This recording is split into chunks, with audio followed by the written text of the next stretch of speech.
హింసాత్మక సంఘటనలకు ఉపేక్షించేది లేదని, అలాంటి ఘటనలకు పాల్పడిన వారిపై చట్టపరమైన చర్యలు తీసుకుంటామని Hyderabad multi zone 2 IG Satyanarayana స్పష్టం చేశారు.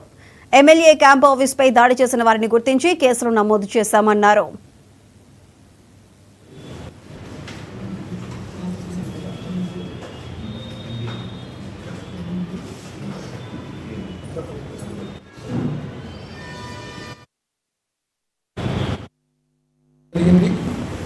సంగారెడ్డి ఎస్పీ గారు, అదేవిధంగా పటాన్చేరు డిఎస్పీ గారు, మిగతా సిబ్బంది అందరూ కూడా వారికి ఇటు లాండ్ ఆర్డర్ కానీ, ఇటు ట్రాఫిక్ కానీ, క్రైమ్ కంట్రోల్లో తగు సూచనలు ఇవ్వడం జరిగింది.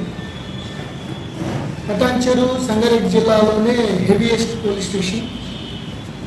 ఒక పక్కన ఇస్నాపూర్,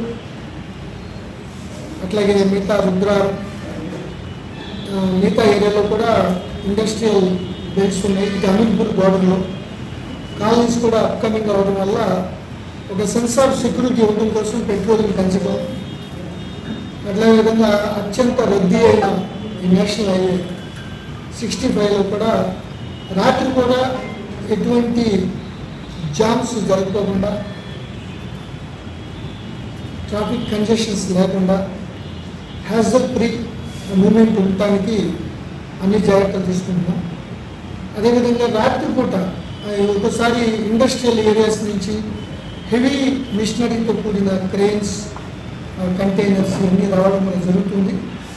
వచ్చేటప్పుడు కూడా ట్రాఫిక్ జామ్ కాకుండా రెగ్యులర్గా వెళ్ళే ప్యాసింజర్స్ కానీ, బస్సెస్లో కానీ ఏమాత్రం ఈ షిరిడీ కూడా ఇదే రూట్ కాబట్టి చాలా జాగ్రత్తలు తీసుకోవాలి. అదేవిధంగా దాదాలు, హైవేలో ఉన్న దాదాలు కూడా ప్రాపర్ మార్చి పెట్టాలని చెప్పడం జరిగింది. వచ్చి రికార్డ్స్ అన్నింటినీ వెరిఫై చేయడం జరిగింది.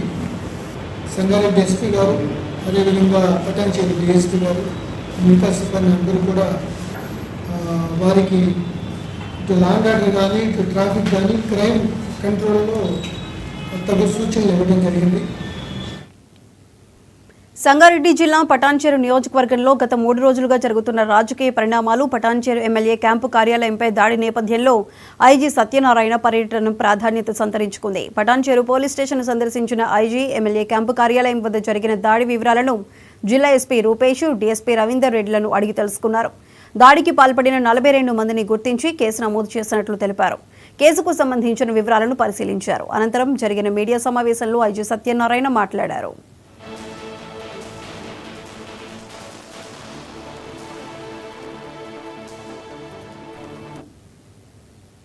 భద్రాద్రి కొత్తగూడెం జిల్లా